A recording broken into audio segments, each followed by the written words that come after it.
Welcome to MC novel world, जहां कहानियां सिर्फ सुनी नहीं महसूस की जाती हैं। फायर, अगर तुम्हें पसंद है एक्शन, मिस्ट्री और इमोशन से भरी कहानियां। पायल ने उस शर्त की चर्चा से तुरंत आगे बढ़ गई। हालांकि वह जानती थी कि वह शर्त कितनी बड़ी थी, पर उसे जरा भी फर्क नहीं पड़ा। पायल अपनी सीट पर बैठी और खुशी खुशी अपना बैग उतारा, तभी अचानक एक छोटा सा उपहार उसकी डेस्क पर आ गिरा।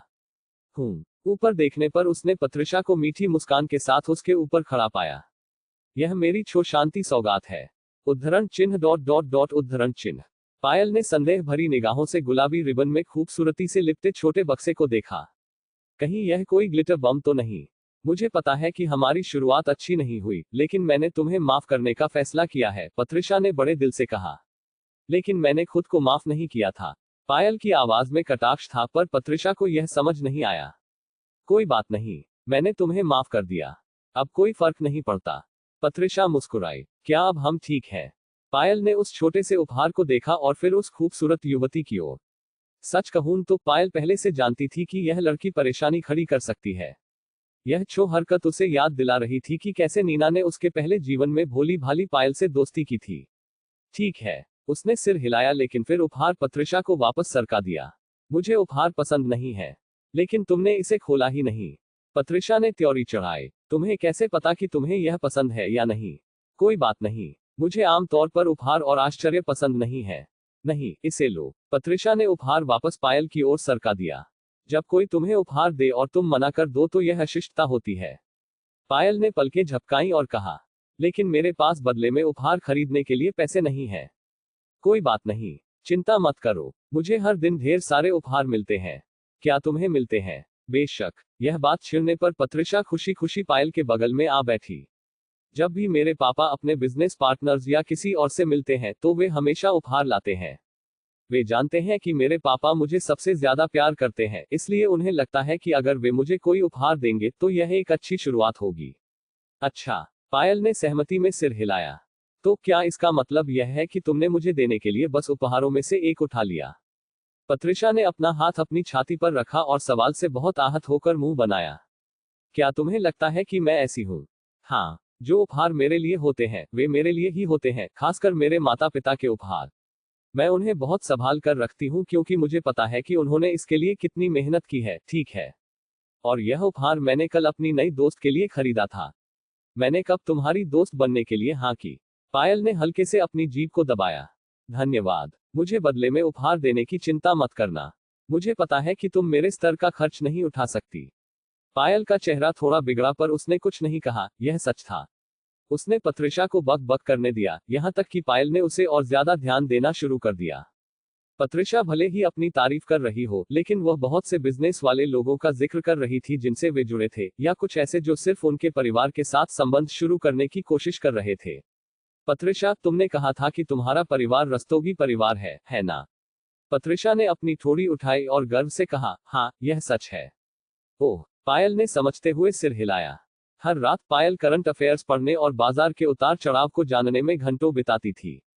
हालांकि वह पहले से जानती थी कि कहां निवेश करना है और उसने अपनी कुछ रकम उनमें लगा भी दी थी, लेकिन वह उन्हें तेजी से दोगुना करने के लिए कुछ अतिरिक्त फंड बचाए हुए थी, ताकि वह ज्यादा निवेश कर सके और कुछ जरूरी खुफिया जानकारी के लिए भी पर्याप्त पैसे हो जाए। इसी वजह से उसे रस्तोगी परिवार के बिजनेस के बारे में जल्दी याद आया, क्योंकि वे हाल ही में बिजनेस की खबरों में छाए हुए थे। अब पायल को एहसास हुआ कि पत्रिशा एक छोटी धूर्त शैतान हो सकती है, लेकिन वह अपने परिवार पर इतना गर्व करती थी कि उसने उनकी सफलताओं के बारे में कभी झूठ नहीं बोला। रस्तोगी परिवार को नई पीढ़ी को सिखाना चाहिए कि उन्हें अपने मुंह कब बंद रखने चाहिए, पायल ने सोचा, क्योंकि इस समय पत्रिशा को बिना एहसास हुए महत्वपूर्ण जानकारी दिए जा रही थी। वह बहुत उपयोगी हो सकती है। पायल ने मन ही मन सिर हिलाया। शायद मुझे अभी खुफिया जानकारी पर निवेश करने की जरूरत नहीं है। खैर, मेरे पास पैसे भी नहीं है। यह सोचकर पायल खुश हुई। हालांकि उसकी संतुष्टि ज्यादा देर नहीं टिकी जब उसे कुछ याद आया। गर्वित और भोली भाली पत्रिशा को देखकर पायल खुद को अपने पहले जीवन में कल्पना करने लगी। उस समय मुझे भी अपने भाइयों और बेदी परिवार पर गर्व था, इस हद तक कि वह भी उनके पारिवारिक बिजनेस के बारे में महत्वपूर्ण जानकारी इधर उधर कह देती थी। यह पत्रिशा जितना सीधा और खुला न रहा हो, लेकिन वयस्क पायल के आसपास के लोग स्मार्ट, सक्षम और चालाक थे। उन्हें सिर्फ एक शब्द सुनने की जरूरत थी और वे पूरे संदर्भ को समझ जाते थे। पत्रिशा, यह जानकर अच्छा लगा, पायल अचानक बोल पड़ी, जिससे पत्रिशा की लगातार बकबक रुक गई। लेकिन मुझे नहीं लगता कि तुम्हें ये सब बातें दूसरों को कहनी चाहिए। ये महत्वपूर्ण लगती हैं, लेकिन तुम दूसरे लोग नहीं हो। पत्रिशा मुस्कुराई। तुम मेरी क्लासमेट और मेरी दोस्त हो। इसके अलावा अगर मैं तुम्हें बता भी दूं तो तुम्हें समझ नहीं आएगा। तुम यहाँ पूरी स्कॉलरशिप की वजह से आए हो, है ना? नीना ने मुझे बताया था। भले ही मैं उन्हें न समझूं, पर एक चीज होती है जिसे जानकारी बेचना कहते हैं। पायल ने आह भरी, यह सोचते हुए कि ऊपरी तबके में वास्तव में कई लोग हैं जो इस तरह का छायादार काम करते हैं। पत्रिशा ने थोड़ा चिढ़कर जीभ से आवाज निकाली। खैर, उपहार अपने पास रखो। इसे मैंने खुद चुना है, इसलिए इसकी कद्र करना। हो सकता है कि अगर तुम्हारे पास खाने के लिए कुछ न हो तो तुम इसे बेचना चाहो। इतना कहकर पत्रिशा नजाकत से अपनी सीट की ओर चली गई। छोटे उपहार को देखते हुए उसने वापस पत्रिशा की ओर देखा। वह जानती थी कि मैं पूरी स्कॉलरशिप की वजह से यहाँ आई हूँ और फिर भी वह मेरी दोस्त बनना चाहती है। पायल ने कंधा उचकाते हुए उस छोटे उपहार को अपनी डेस्क के दराज में रख दिया। मुझे अभी के लिए उसके साथ खेलना चाहिए। और इसी के साथ उनके अगले शिक्षक आ गए।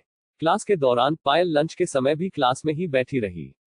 वह अपने साथ कुछ खाना लाई थी क्योंकि शेफ शेखर इतने दयालु थे कि उन्होंने देश के अपने छोटे से दौरे के दौरान उसे अपनी कुछ नई डिशेस भेज दी थी। उनका आखिरी पीरियड एक तरह से खाली समय जैसा था, यह सेल्फ स्टडी का समय था। इस समय के दौरान उसके ज्यादातर क्लासमेट या तो बातें कर रहे होते थे या अपना होमवर्क या प्रोजेक्ट एडवांस में खत्म कर रहे होते थे। कुछ बाहर जाकर स्नैक्स खरीदना या बस कैंपस में घूमना पसंद करते थे। यह तब तक ठीक था जब तक वे दूसरी क्लासेस को परेशान नहीं करते थे। पायल ने अपने चेहरे को हाथों से संभाला और पत्रिशा की खाली सीट को देखते हुए अपनी उंगली से डेस्क की सतह पर थपथपाया। उसकी डेस्क के नीचे वह उपहार था जो पत्रिशा ने उसे दिया था।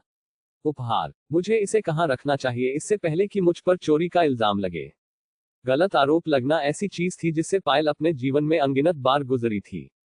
कौशल परिवार से शुरू करके बेदी परिवार और हर जगह, यहाँ तक कि वह जेल कैसे पहुंची यह भी गलत आरोप लगने की वजह से था। यह सब एक ही पैटर्न था। इसलिए वह पत्रिशा को खुली किताब की तरह देख सकती थी। उसके जैसी अहंकारी युवती तब तक इतनी आगे नहीं बढ़ेगी जब तक कि उसने कोई बुरी योजना न बना रखी हो। पायल को पत्रिशा के असली मकसद के बारे में पता न हो, नहीं उसे कोई फिक्र थी, लेकिन वह किसी भी बुरी योजना की आसान शिकार नहीं बनेगी। यह एक ऐसा सबक था जो उसने मुश्किल से सीखा था, पर बहुत देर से। सौरभ कार की सीट पर बार बार करवट बदल रहा था, जैसे उसके नितंब में दर्द हो रहा हो। वे पायल का इंतजार कर रहे थे, लेकिन अब तक वह बाहर नहीं आई थी। सौरभ, क्या तुम हिलना बंद करोगे?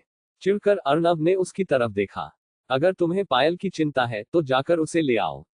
किसने कहा कि मुझे उसकी चिंता है? तो हिलना बंद करो। मुझे चक्कर आ रहे हैं। सौरभ ने अपने बड़े भाई की ओर देखकर माथा सिकोड़ा।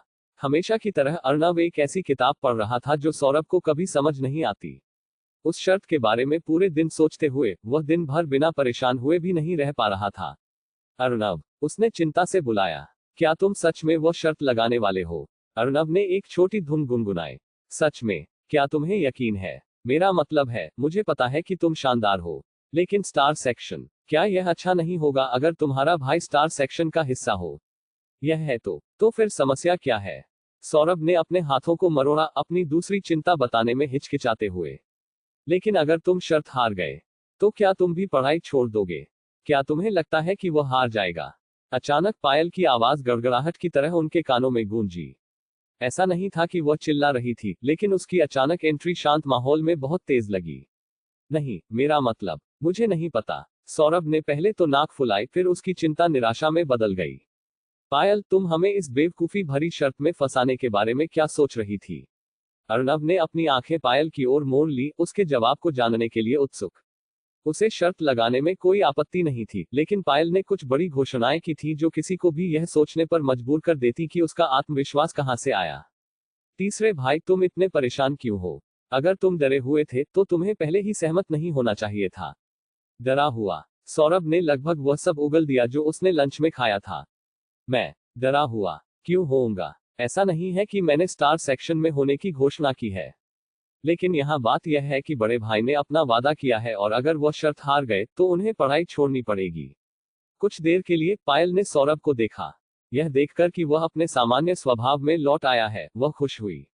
मुझे लगता है कि वह अब काफी बेहतर महसूस कर रहा है, वह राहत से मुस्कुराई, जिससे सौरभ जम गया। क्या यह उसकी सामान्य मुस्कान है? या मौत की मुस्कान। तीसरे भाई, जैसा कि मैंने कहा, तुम्हें क्यों लगता है कि बड़े भाई हार जाएंगे? उसने मुंह बनाया और वापस अर्नब की ओर देखा। बड़े भाई, मेरा मासिक खर्चा आप पर है। लड़ो, उसका पैसा मुझ पर लगा है। उसने सोचा। उसकी आंखों में वह पूरा आत्मविश्वास देखकर, जैसे कि उसे यकीन था कि वह यह कर सकता है, अर्नब को अंदर से थोड़ी गर्माहट महसूस हुई। हालांकि अर्नब ने स्कूल में उत्कृष्टता प्राप्त करना अपने जीवन का मिशन बना लिया था, लेकिन उसे इससे कोई फर्क नहीं पड़ा कि वह पहला है या आखिरी। उसके नजरिए से, जब तक उसने अपना सर्वश्रेष्ठ किया, तब तक वह खुद से कह सकता था कि उसने वह सब किया जो वह कर सकता था। या शायद अगली बार और कोशिश करेगा। आखिरकार अर्नब का ऐसा करने का मुख्य कारण यह था कि वह खुद को प्रशिक्षित कर रहा था ताकि उसके पिता को भविष्य में कंपनी के बारे में चिंता न हो। यदि साधारण काम करना, जैसे पढ़ाई करना और स्कूल में अच्छा प्रदर्शन करना, वह नहीं कर सकता था, तो उसे बिजनेस कैसे चलाना चाहिए जब उसके भाई स्पष्ट रूप से रुचि नहीं रखते थे? पायल, उसने बुलाया। मेरे सवाल का जवाब दो। अनुचित परिणामों के बारे में सुनने के बावजूद तुम शर्त के लिए सहमत क्यों हुई? क्योंकि यह उसका भविष्य नहीं था दांव पर। पायल हंसी और उसने गुपचुप तरीके से अपनी जीभ काट ली। ऐसा नहीं था कि वह उसका पक्ष लेने की कोशिश कर रही थी, लेकिन उसे सीधे तौर पर दुश्मन न बनाना ही सबसे अच्छा था। क्योंकि मुझे तुम पर यकीन है। 100 नहीं, 1000%। कोई शक नहीं। अर्नब की सांस तेजी से चली, जबकि उसके चेहरे पर एक बहुत हल्की मुस्कान आई। मैंने सोचा था कि जब तक मुझे खुद पर यकीन है, मैं दूसरों के संदेह की परवाह किए बिना ठीक रहूंगा, उसने सोचा और अनजाने में उसके बालों को सहलाने के लिए हाथ बढ़ाया। लेकिन यह जानना सुकून देता है कि कोई मुझ पर इतना भरोसा करता है। जब अर्नब के कोमल हाथों ने उसके सिर को छुआ तो पायल जम गई। यह हर्ष के हाथों जैसा नहीं था, जिसकी हथेली में छाले थे, फिर भी उसके सिर पर थपथपाना देखभाल भरा और दयालु महसूस हुआ। अर्नब का स्पर्श नर्म और कोमल था। यह हर्ष जितना आरामदायक नहीं था, लेकिन यह बहुत आश्वस्त करने वाला महसूस हुआ।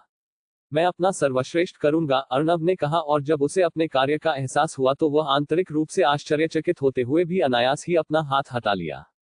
हम तुम्हारा खर्चा दोगुना कर देंगे। यह सुनकर उसके होंठ कान से कान तक फैल गए, क्योंकि उसकी आंखें पैसे के निशान में बदल गईं। हाँ, ऐसा ही करो। सौरभ अर्नब और पायल के बीच के गर्म पल से अपने क्षण भर के ध्यान से वापस आया। उसने अपनी हथेली को देखा और फिर उसे कसकर बंद कर लिया।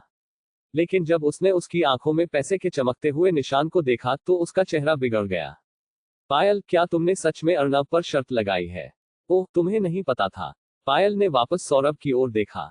अब स्कूल में एक सट्टा समूह चल रहा है। क्या चल रहा है? उसने सिर हिलाया। ठीक 2 अलग अलग दांव है। पहला इस बारे में है कि बड़े भाई और तरुण लड़का स्टार सेक्शन में आ रहे हैं या नहीं। और दूसरा वाला यह है कि तुम सबसे नीचे ही रहते हो या नहीं। सौरभ का चेहरा सख्त हो गया क्योंकि उसका रंग सफेद हो गया। हे भगवान, मुझे लगता है कि मैं बेहोश हो जाऊंगा। तुम मेरे साथ पढ़ सकते हो, अर्नब ने पेशकश की, लेकिन पायल ने एक्स का निशान बनाने के लिए अपनी बाहें पार की। नहीं, बड़े भाई, आपको अपनी पढ़ाई पर ध्यान देना चाहिए। उसे अपने साथ पढ़ने देना सिर्फ आपको भटकाएगा। वह अपना खर्चा खोने का जोखिम नहीं उठा सकती थी। चिंता मत करो, मैं उसके साथ पढ़ूंगी और 24/7 उस पर नजर रखूंगी। तुम क्या करोगी? सौरभ ने हाँफते हुए कहा, सिर्फ पायल को मुस्कान के साथ धीरे धीरे उसकी ओर मुड़ते देखने के लिए। अब सौरभ को यकीन था कि यह मौत की मुस्कान थी।